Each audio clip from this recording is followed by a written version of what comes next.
Good morning, everyone, and thank you for waiting those couple minutes there. We'll get started pretty soon as folks join. All right, so while everyone joins, allow me to welcome you all to our California Fire Seminar, sponsored by the Fire Research Group. We're glad you can join us this week. This seminar series is organized by Michael Goldner from UC Berkeley, Crystal Colden from UC Merced, and myself, Janet Gobianinigas, also from UC Merced. Today, we are pleased to welcome our speaker, Dr. Christine Eriksen from ETH Zurich. Before we begin, I have a series of announcements to make. The seminar talk will take place during the first hour of our seminar. During this hour, participants are able to ask questions through the Q&A box on Zoom, and we ask you to please type your questions on the Q&A box and not on the chat box. Questions will be answered at the end of the talk in the order in which they are received. So following the talk, we will be hosting our weekly extended hour of discussion. Everyone is invited to attend the discussion hour. Students and early career people are highly encouraged to join. A link to the discussion section will be posted in the chat, so please look out for that. And with that bit of housekeeping and without further delay, allow me to introduce our speaker for today. Dr. Christine Eriksen is a senior researcher in the Center for Security Studies at ETH Zurich. Prior to that, she worked as an academic at University of Wollongong, I'm mispronouncing, Wollongong, Australia. She is the author of 2 books, Alliances in the Anthropocene, Fire, Plants, and People, and Gender in Wildfire, Landscapes and Uncertainty. Dr. Eriksen is a recipient of numerous awards and recognitions, including the World Social Science Risk Interpretation and Action Fellowship, awarded by the International Social Science Council, and has been recognized as a 2016 Woman of Impact for outstanding contributions to research as a part of the Science in Australia Gender Equity. And with that, Dr. Eriksen, the floor is yours. Thank you very much, and thank you for the opportunity to speak and share my work with you today. So good morning to everyone in California. Good evening to anyone joining from Europe. I'm personally in Zurich, in Switzerland. And the talk today is a new part of my work. It's looking at unnatural disasters, or rather tracing unnatural disasters. And we're specifically going to focus on the Chernobyl Exclusion Zone. Before I launch into my talk, I will very quickly just talk about my broader research and how I ended up researching radioactive wildfires. And I should say here straight away that you'll hear me say all the way through we and us, and that is because that the talk I'm giving today is collaborative work with Jonathan Turnbull at the University of Cambridge. And I've just listed some key themes here that I will be talking about during the talk. So it's mainly going to center around the reanimation and the reimagining of radioactive fallout in the Chernobyl exclusion zone by wildfires today. And during the course of that talk, I will investigate the relationships between the atmosphere, radioactive air pollution, wildfires, and volumetric sovereignty, and how these relationships make this socio-technical disaster uninsurable. And really what it comes down to is measurement and containment, or rather the lack thereof, in order to understand the kind of the long-term and uninsurable consequences of the Chernobyl nuclear disaster. But very quickly first, to set the scene of my work. So most of you will probably know my work on gender and wildfire, gender dimensions of fire, whether that's in fire culture and gender equity, or whether it's to do with cultural norms and how that impacts how prepared people are for fire and how that impacts their resilience or their vulnerability levels.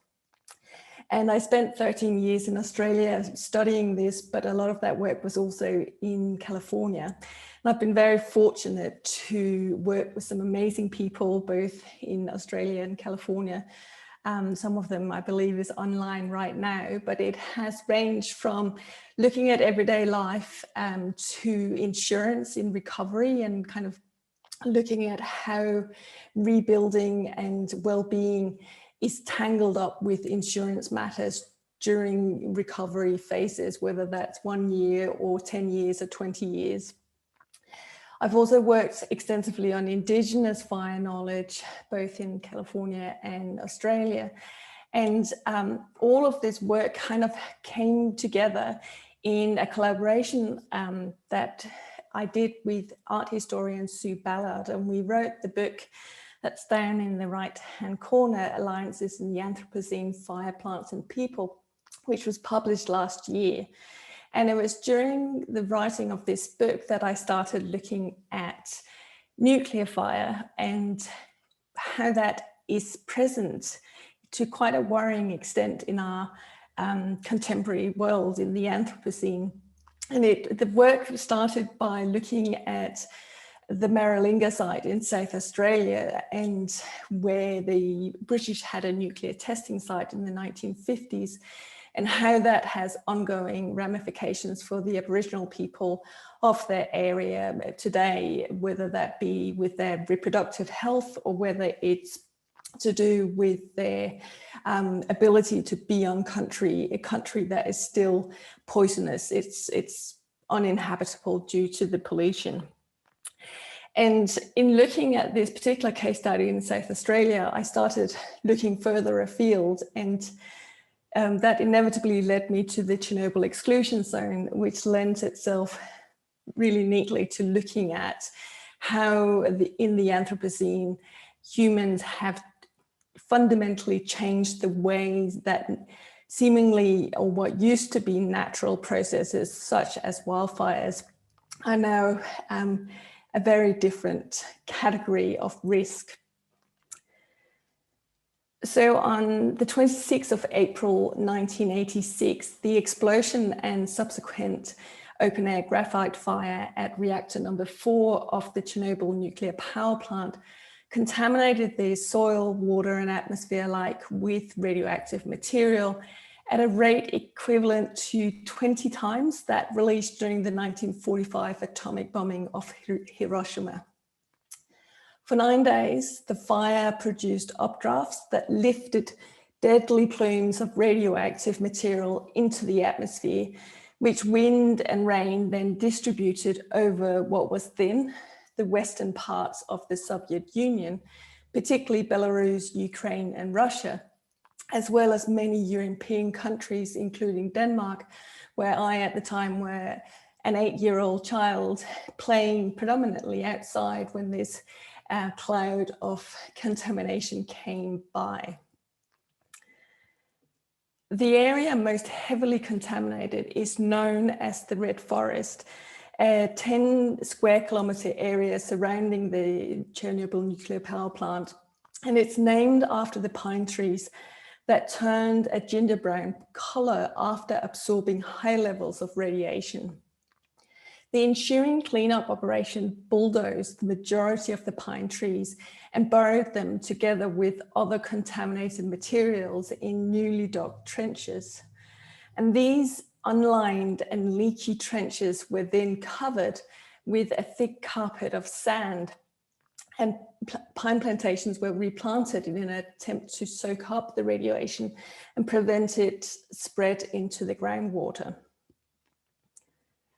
Up to 85% of the radioactivity in the Red Forest is concentrated in the soil, with the remainder deposited in the bark, needles, timber and branches of the remaining trees and other forms of vegetation.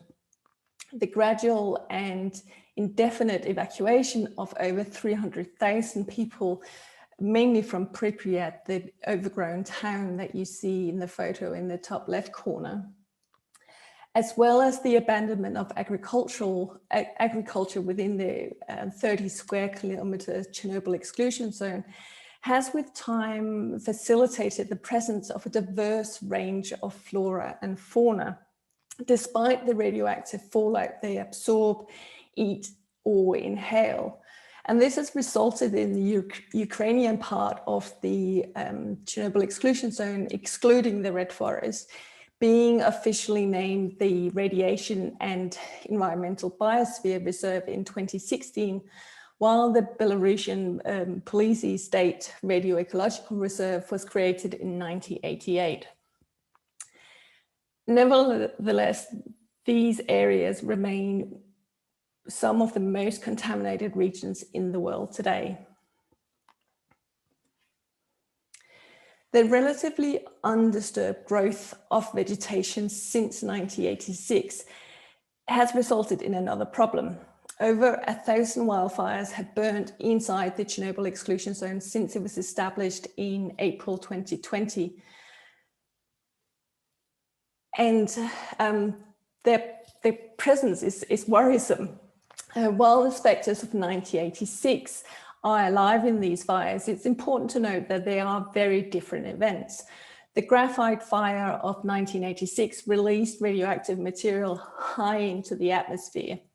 The 2020 wildfires released clouds of smoke containing radioactive particles and mineral dust from radioactive pollutants absorbed and held over time by vegetation and soil.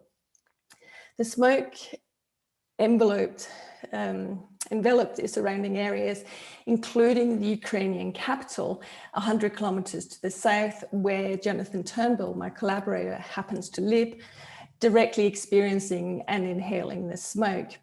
And so you can see the extensive journey that this smoke was traveling in the lower left-hand corner.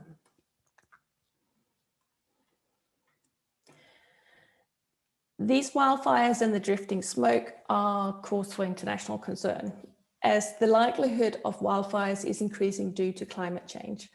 Scientific assessment highlights that inadequate forest management has resulted in a high wildfire hazard in the 260,000 hectare of forest and grassland of the Ukrainian part of the Chernobyl Exclusion Zone.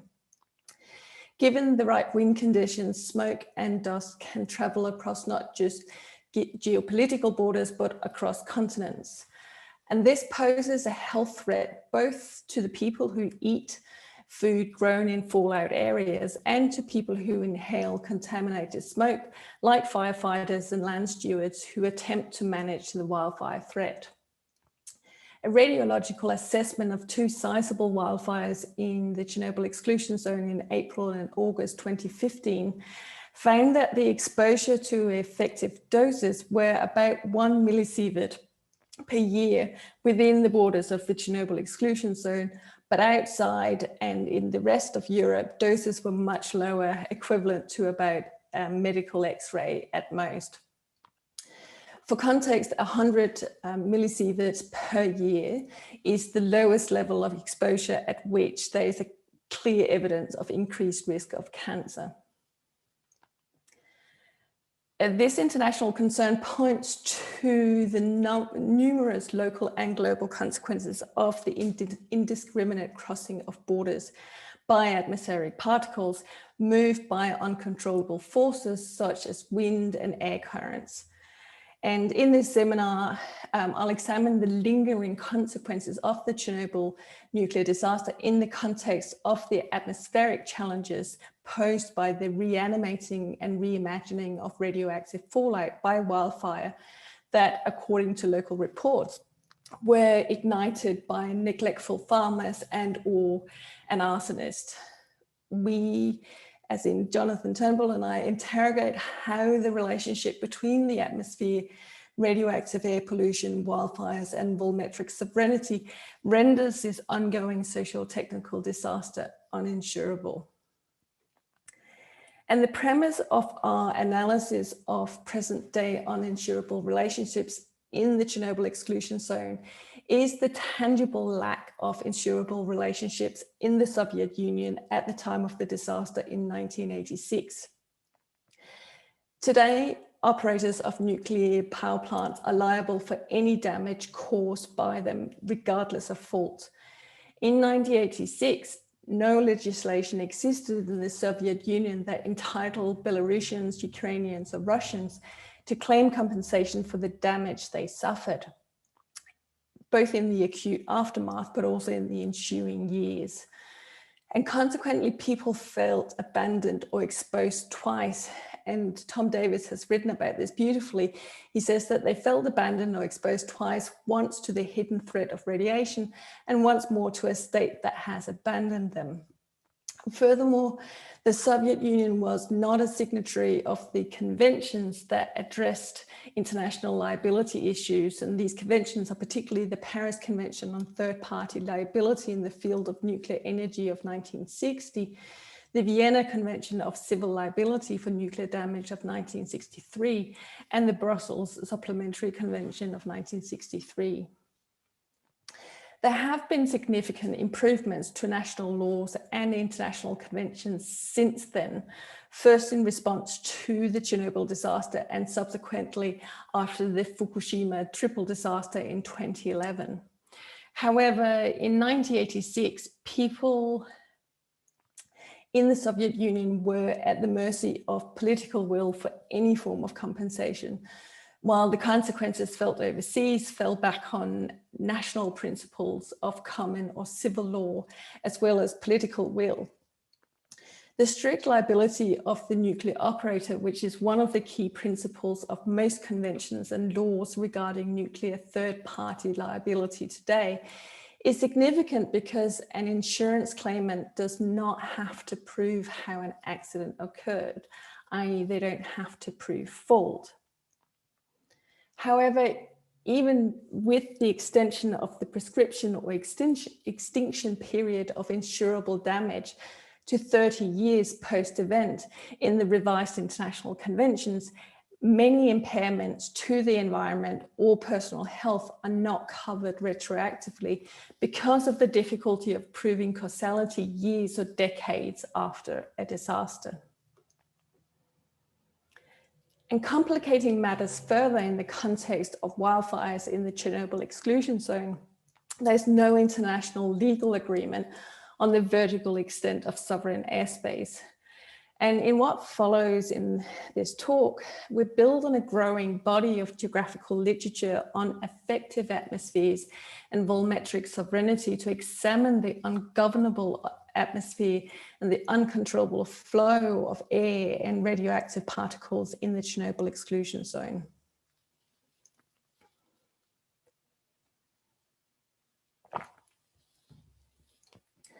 Atmosphere has become a critical concept for geographers and other social scientists in the last decade, allowing scholars such as Engelman and McCormack, that I quote here, to grasp the affective materiality of space-time that are diffuse and excessive of bodies, yet also palpable through the sensory capacities of those bodies. Affect concerns the precognitive, felt, impulsive ebb and flow of lived experience. And on these terms, atmosphere does not only refer to the envelope of gases that surround the Earth, but also to the field of affective experience. And that's an important point to note. I often get asked about what is affective atmospheres. So it's the precognitive and impulsive. And following the work of Timothy Choi, it is not the actuality of atmospheric objects or worlds, but rather how people adjust relations and relational capacities when motivated by an atmospheric question, which determines how affective atmospheres are sensed, embodied, and only later expressed in emotional terms. The qualities of physical atmospheres, such as temperature, pressure, and humidity, vary over time and space. And human bodies can often sense these variations, but this is not always the case. For example, the invisibility of radiation and the human body's inability to detect low doses means atmospheric radiation and other atmospheric pollutants gain some of their effective capacities through participating in sensing assemblages. And here, non-human bodies and devices of various kinds with the capacity to be affected or perturbed come together to render them present to human senses. And recent work on environmental sensing has probed the extensive scope of sensing technologies that challenge human conceptions of agency, experience, and the boundaries of the body. And these forms of sensing, observing, and marking pertain to the wildfires in the Chernobyl Exclusion Zone. Wildfires are a yearly common occurrence in Ukraine, mostly because of farmers, sometimes illegally, burning fields which get out of control. And for this reason, the smoke that enveloped Kiev for over a week in April 2020 was not solely from smoke and particulate matter made atmospheric by wildfires in the Chernobyl Exclusion Zone. And the indeterminable origin of the smoke gave it an eerie quality. Was it or was it not radioactive? And this concern preoccupied state agencies and others. In response, they arranged spectacular acts of atmospheric sensing. And this involved taking atmospheric measurements in public, including on, and I excuse my poor Ukrainian here, but it included on Khrushchevsk, the main street running through Independence Square in Kiev. And this is a haunting, spectacular act for a number of reasons. Khrushchevsk was the location of the May Day parade in 1986, where Soviet authorities 5 days after the Chernobyl disaster knowingly exposed unknowing members of the public to higher levels of radiation. And this occurred as atmospheric particles were carried on air currents from the Chernobyl nuclear power plant to Kiev and beyond across international borders. Attempting to sense radiation today in this symbolic place is a form of haunting through performance. It is a reminder that the winds still blow and they're still potentially carrying invisible threats. Jonathan and I spoke with a radiation expert in Kiev in December 2020 to determine the purpose of the testing on Khrushchevsk earlier in the year. He, the expert, insinuated that the tests were a publicity stunt and that the equipment used was inappropriate for measuring the kind of exposure that might actually be a threat in this area. Hot particles, he told us, were a cause for concern, and although rare, may be very dangerous when ingested. He also suggested that the experiments were carried out in places where radioisotopes were unlikely to exist if they had made the atmospheric journey to Kiev. As with the initial silence and then denial by the Soviet authorities in 1986, these spectacular acts of sensing in 2020 were not useful in determining the unequal distribution and effect of the potential radioactive air pollution. For the radiation expert we spoke with, the atmospheric sensing in Kiev was not strictly a scientific act, but rather a political one. And this relates to the work of Timothy Choi, who says that numbers and measures themselves are both visceral and affecting. The chances of registering an increased dose rate outside the Chernobyl exclusion zone was unlikely, as the 2020 wildfires were not energetic enough to pick up and carry radioisotopes long distances. This is unlike the original disaster, during which vast energy was released, allowing radioisotopes to travel across continents.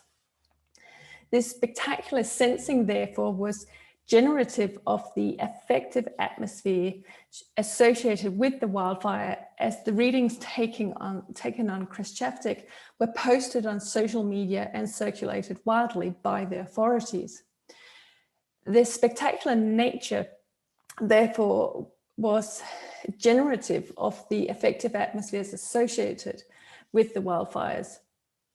And the spectacular nature of these events, moreover, work to cover up the long-term consequences of the Chernobyl disaster, which continues to leak into consumable products, communities, and economies. Regardless of the radioactive haunting, residents in Kiev had to close their windows to keep out the smoke. It was thick both on the streets and inside some apartments.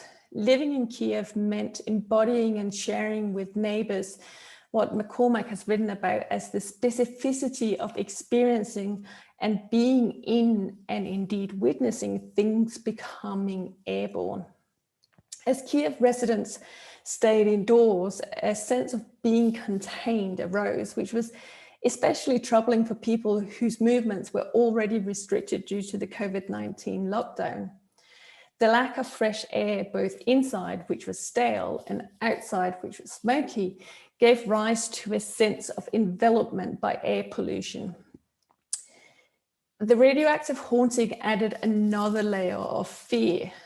Such embodied responses, we would argue, the embodied responses to the affective atmosphere of the wildfires in the Chernobyl Exclusion Zone are as important as the environmental processes that make the smoke airborne in the first place. It provides evidence that nuclear landscapes, when threatened by wildfire, reanimate a particular imagination associated with nuclear fallout from earlier disasters. Be it fallout from the nuclear disaster in Chernobyl or nuclear testing at Los Alamos in New Mexico in the US, the affective atmosphere created by wildfire involves fear, containment, and threat. The spread of the smoke from these wildfires is synchronous with the spread of the shared affective atmosphere that was sensed by people in Kiev. The management of the material fires, therefore, is related to how people feel elsewhere. And much of this maintenance work is carried out by firefighters who, while tackling wildfires in the Chernobyl Exclusion Zone, simultaneously mollify public concerns about exposure. Yet each time they do so, they are individually exposed to contaminants that persist in the landscape long-term as a result of the original disaster. And firefighters can reach the limit of what is considered a safe annual radiation dose over a relatively small number of days. While radiation levels during a wildfire are not as high as they are during a direct encounter with radioactive source, the cumulative effect of exposure to low levels of radiation over the career of a firefighter is unknown. And it's a form of what Rob Nixon calls slow violence, a type of violence that occurs out of sight, and it's not usually viewed or felt as violence at the time when it happens. Dose rates are not always the most useful measure for understanding the possible consequences of such atmospheric exposures. In areas where radiation spikes are recorded in proximity to the wildfires, hot particles are made airborne and can be inhaled. And there is a concern that radiation risk models derived only from external exposure do not account for the risks associated with internally ingested hot particles. And background radiation rates only represent an average exposure. As such, as Joseph Masco argues in the context of Los Alamos in New Mexico, the true evaluation of nuclear risk is tied to specific exposures rather than the background radiation count, which, although measurable, constitutes a negligible health risk. Hot particles, moreover, complicate the environment, or complicate the notion of how we experience the environment in such minuscule quantities, pointing to how the environment is not just outside of us, but also within us. As such, radiation readings and sensors alone cannot account for the effect of exposure to radiation during wildfires. Rather, sensing radioactivity is an embodied experience for firefighters who lack adequate monitoring and safety equipment. And some of you might have seen a BBC video, a news video that was released around Christmas time, showing the abominable lack of equipment that firefighters had during the April 2020 wildfires in the Chernobyl Exclusion Zone.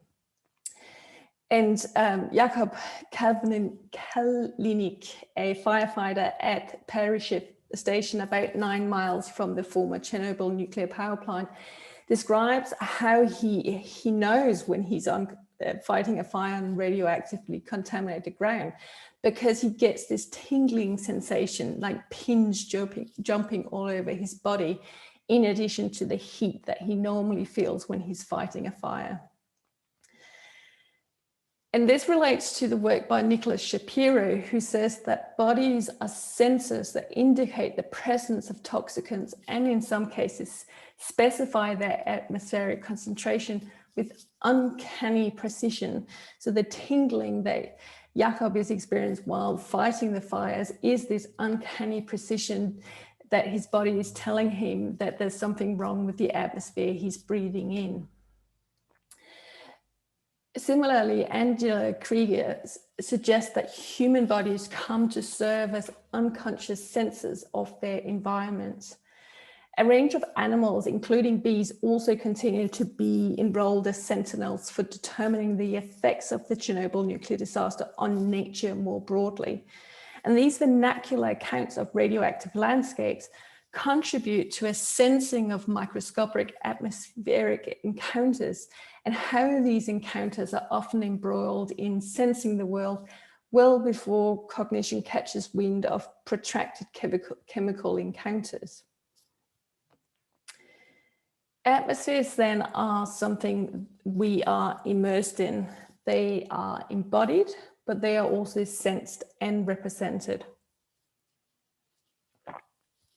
And these representations contribute to the overall affective atmosphere of atmospheric things, such as potentially radioactive smoke. Thinking atmospherically draws attention to the ways in which wildfires are atmospheric from the outset.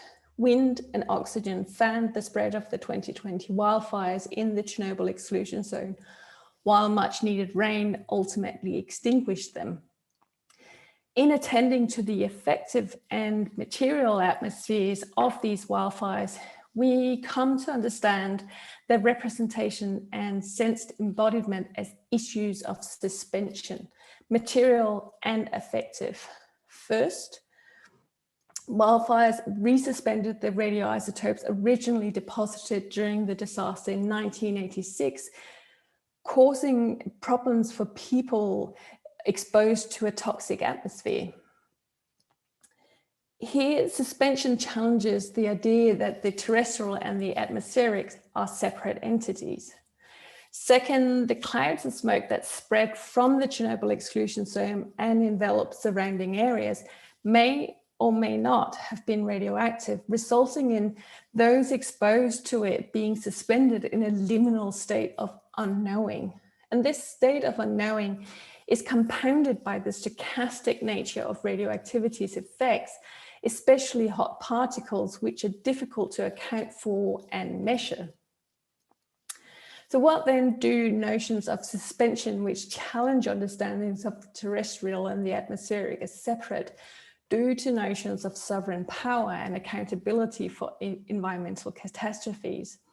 And what are the implications for thinking about insurance in the context of disasters that unfold in uncontainable spaces? To think through the possible implications of wildfires making radioisotopes atmospheric in the Chernobyl Exclusion Zone, we turn to a growing body of literature concerning volumetric and voluminous conceptualizations of space and sovereignty. Thinking space volumetrically involves thinking through height and depth instead of surface, and thinking in 3 dimensions instead of areas.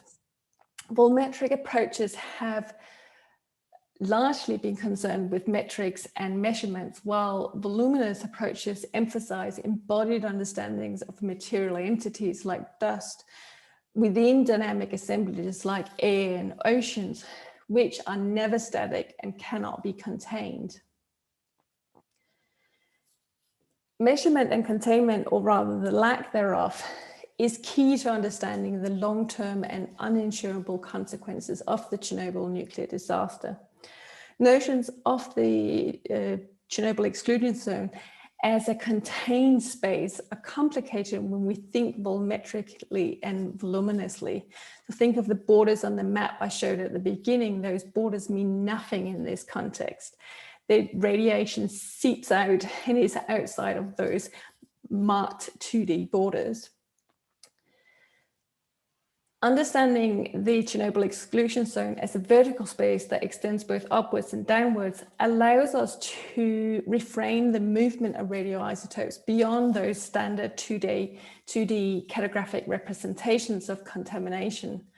How radioisotopes evade borders is increasingly understood through their embodied existence in local ecologies, biologies, and ecosystems. Radioisotopes deposited in the soil are absorbed by vegetation, becoming embodied in bark, leaves, grass, fruit, and berries, among other things. And in turn, animals, birds, and insects ingest them, contributing to the ecological movement of radioisotopes through their own vertical and horizontal mobilities. When wildfires occur, the radioisotopes are released via combustion into the atmosphere, where they circulate and, depending on the atmospheric and particulate conditions, can drift with wind and rain across geopolitical boundaries. And this poses problems for determining accountability in relation to industrial accidents that are not contained spatially and temporally. Radioisotopes also leak and seep from the soil and unlined trenches into the groundwater and waterways.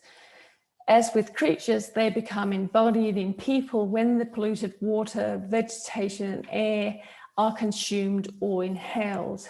And adequately mapping the leakage that has occurred in the 35 years since the nuclear disaster in Chernobyl is impossible, as radioisotopes are metabolized through complex socio-ecological systems. As Jason Cons highlights, seepage is a process, not an event. It is the ooze that heralds the failure of projects aiming to produce space and territory as solid containers. And I love this image. I think it perfectly illustrates how a burnt area, a fire scar, is not containable because of the movement that happens through waterways and dust and ash moving around. In his contemplations of how to secure the volume, Stuart Eldon states the need to know where the law applies and ceases to apply, and which law is operable. Yet this approach leaves any effort to secure or ensure the volume of radioactive smoke particle released by wildfires in the Chernobyl Exclusion Zone in limbo, because there is no international legal agreement on the vertical extent of sovereign airspace. And this creates a problematic horizontal dilemma for governing volumetric sovereignty. The inability to control the movement of particulates, be it laced with radiation or not, is a poignant example of the inadequacy of existing legal frameworks to address the leaky materialities of the Chernobyl Exclusion Zone. And reflecting on a study of dust storms traveling from China to South Korea, Frank Billy suggests, and I quote here, "Dust blurs the line between earth and liquid as it is driven downwind. As a fugitive substance, it is a voluminous entity that surrounds, embraces, confuses, and potentially kills." And in the case of the Chernobyl Exclusion Zone, Dust particles are one of the main parameters that underpins the 25-year multinational effort that went into funding and constructing the gigantic shelter that you see on the right here, the gigantic shelter that now covers the leaking and crumbling original sarcophagus on reactor number 4 that was being built in the photo on the left. And this effort is already possibly inadvertently thinking with volume as they grapple with the consequences of a potential re-release of radioactive materials. These voluminous leaky materialities are an issue of international concern, particularly for more affluent European countries downwind of Chernobyl who have the means to mitigate the threat. Yet it is also the crux of the uncertainty embodied by firefighters in the Chernobyl Exclusion Zone. So thinking with volume in conversation with geographical approaches to affective atmospheres complicates ideas of territory, sovereignty, and property, making it difficult to ensure against certain events, such as radioactive air pollution resulting from the reanimation of nuclear fallout. If lightning or spontaneous combustion had lit the wildfires in the Chernobyl exclusion zone, i.e. if they were natural causes, they could have been deemed an act of God, a legal term used to define a natural hazard outside of human control for which no human can be held responsible. Yet, does this actually apply in the techno-natural ecosystem of the Chernobyl exclusion zone? I don't have an answer to that. There's a question still out there. The wildfires exacerbate an existing socio-technical disaster, reanimating radioisotopes that pollute the surrounding air. And accountability for the radioactive air pollution is complicated further as the wildfires were a result of negligent farmers practicing farming practices or deliberate arson. And while there may be an individual or group of individuals at fault for igniting a fire that got out of control, they are not to blame for the long-term consequences of the irresponsible actions of the Soviet authorities 35 years ago. Holding someone accountable, even only by issuing a fine or labeling a wildfire as purely a natural event, enables those in power to cover up or even justify decisions and actions that, as Steinberg has written about in context of other disasters, decisions and actions that have proved both environmentally unsound and socially, if not morally, bankrupt. As with many other events particular to the Anthropocene, wildfires in the Chernobyl exclusion zone fundamentally challenges what counts as an act of God. So in conclusion, air currents, like sea currents, are carriers of change. Yet ownership and responsibility are opaque when it comes to what these currents carry, the people who pollute these flows, and the consequences of the change they deliver. Once radioisotopes are re-released by wildfires, moving downwards into the soil and upwards into the atmosphere, the dimensionality implied by volume and the calculability implied by metric easily becomes abstract and dematerialized. Such abstract and dematerialized form of reimagined and reanimated disasters, which originally happened decades ago, are incompatible with standard geographical approaches to territorial boundaries and the legality of insurable matter.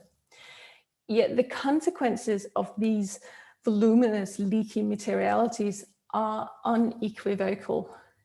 In the Chernobyl exclusion zone, where first the graphite fire and then wildfires burned, and in the surrounding areas where radioactive smoke continues to drift, radiation has continuously reshaped local ecologies, biologies, and ecosystems in acute and subtle ways since 1986. And I'll close just by pointing you towards this chapter that will be published later this year, which builds further on the material that I shared today. Thank you.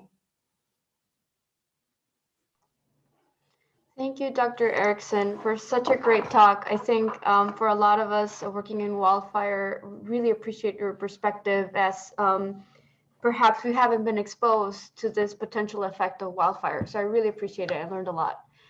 We have some questions on the Q&A that I'll read out now. I have a question from Marty Alexander, and they ask, what are the major causes of wildfire in the CSZ? Most of them are from farming practices happening on the borders of the Chernobyl Exclusion Zone, and these borders have changed over the years, but most of them are escaped prescribed burns that happen mainly to clear vegetation of fields, but some of them are also natural. Great, thank you. The next question reads, how can we learn from the post-disaster Chernobyl case in terms of understanding the influence of financial interest and political interest that might undermine public safety and progress for our environment? And it's a multi-section question, so I'll read them one by one. So that's their first question. It's a really good question, and it's one of the questions that I'm still grappling with as I'm working with this material. One of the things that make this particular case study so unique is that it happened in 1986, before the Soviet Union was dissolved, and it was in the thick of the Cold War. So many of the materials that contained the information about what happened was not released until about 30 years after the event, so very recently. And so it's only recently that we've really been able to understand how the Soviet authorities approached this and how they covered up and lied to the international community.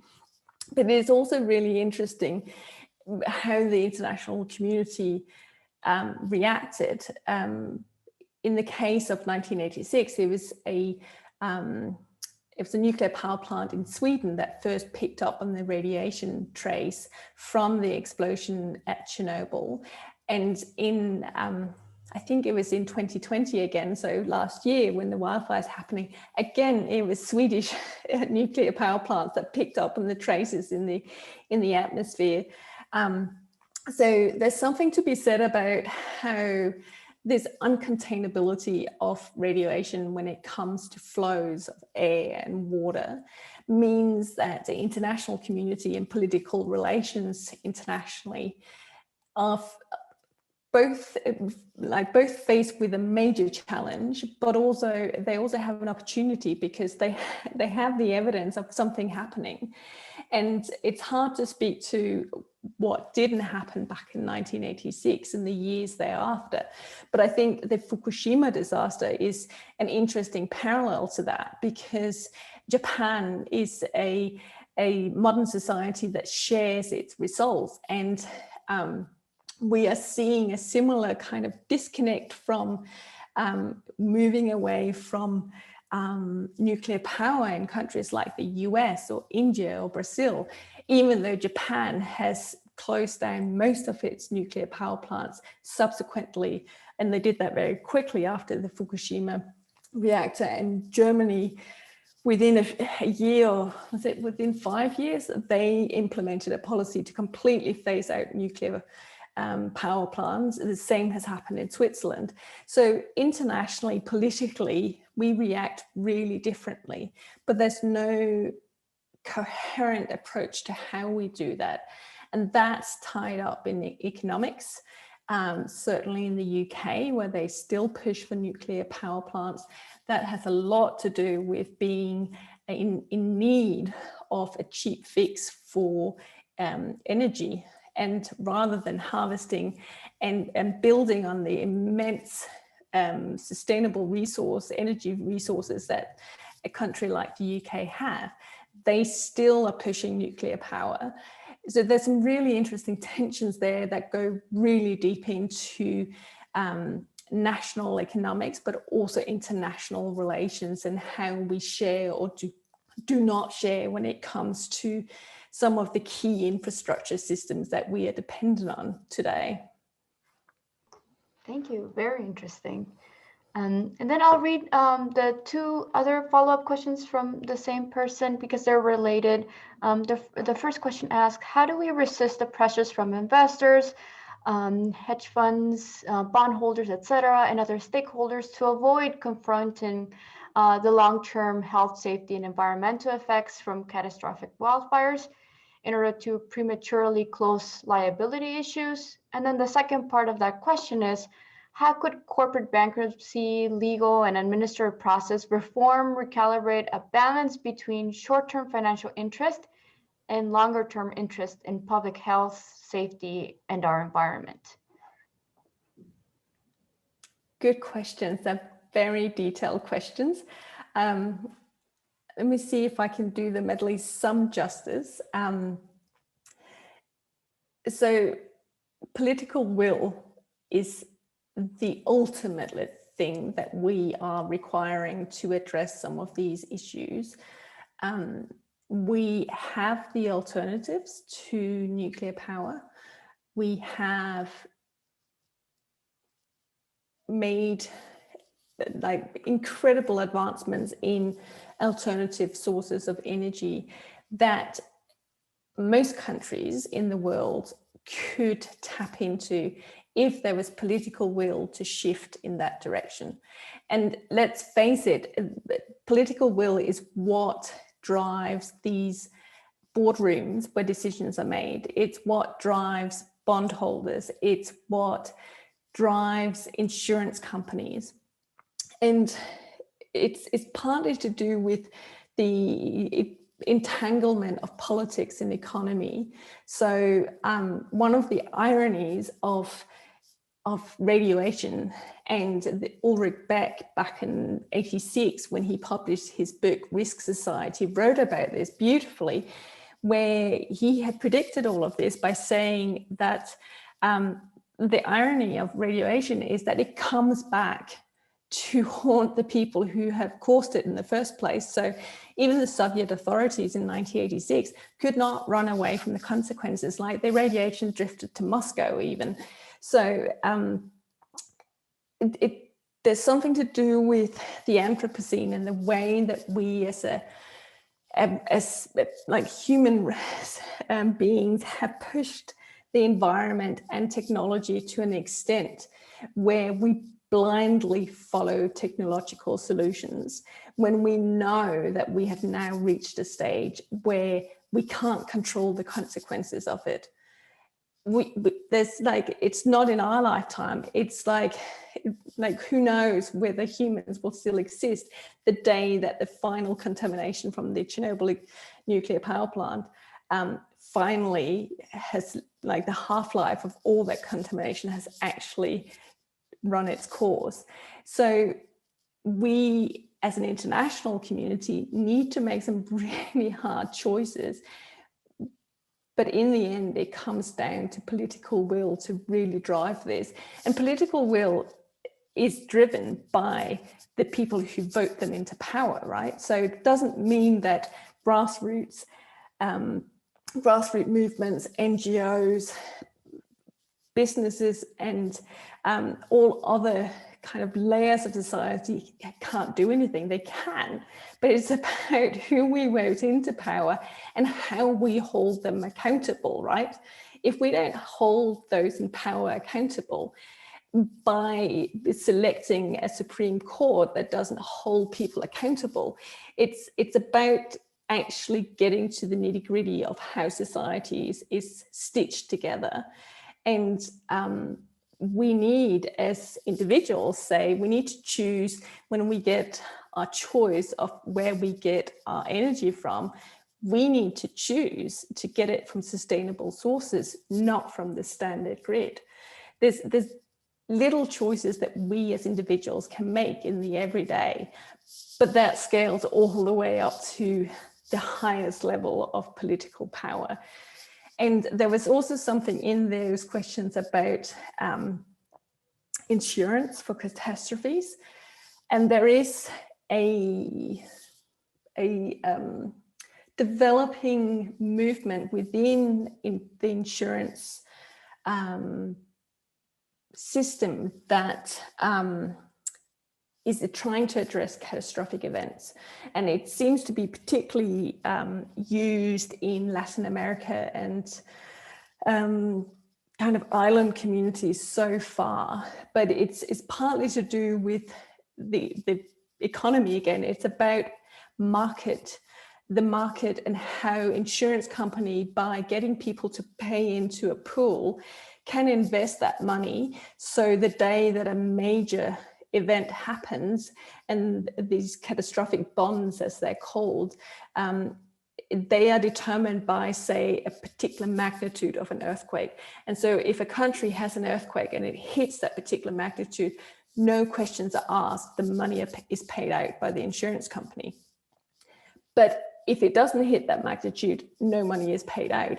And so each country has to decide how much money and how much resources have they got to be able to recover on their own without insurance payouts. So there's alternatives happening, but I'm somewhat skeptical still, because it is fundamentally about insurance companies making money off other people's catastrophes. So inherently there's a social justice inequality somewhere in that. But it's a much deeper topic, and there's a wonderful book by, I'm going to try and get this name right, Lobo Guerrero, I think is his surname, that talks specifically about insurance and how that is evolving, for example, into catastrophic bonds, that I'd really recommend reading.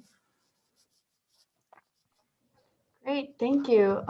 Very, very interesting. And we're almost all out of time, but fortunately we have an extended discussion because we do have quite a bit of questions that came in, and we don't have time to answer them now, but we're going to carry them over in the discussion. But for now, I'd like to invite everyone to virtually thank our speaker for such a great talk and for making it out despite the big time difference. Thank you.